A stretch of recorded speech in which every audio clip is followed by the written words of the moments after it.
தக் லைஃப் படம் உண்மையிலே விமர்சிக்கப்பட வேண்டிய ஒரு படம் தான். அதில் மாற்றல. மக்களும் அதனால தான் அந்த படத்தை ரிஜெக்ட் பண்ணிட்டாங்க.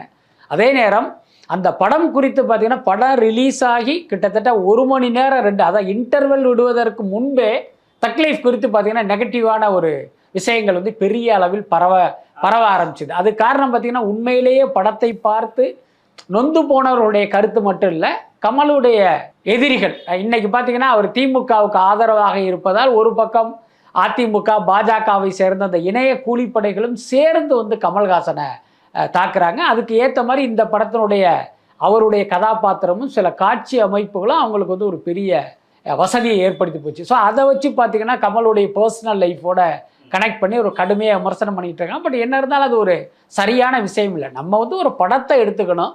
இந்த படம் எப்படிப்பட்டது, இந்த கதை கரெக்டா தப்பா, திரைக்கதை எப்படி இருக்கு, அப்படித்தான் பண்ணணுமே தவிர நீங்க கமல்ஹாசன் என்கிற ஒரு தனி மனிதனை விமர்சனம் பண்ணி என்ன ஆக போகுது. பட் அதை பொறுத்த வரைக்கும் ஒரு உள்நோக்கம் கொண்ட விமர்சனமாக தான் நான் பார்க்குறேன்.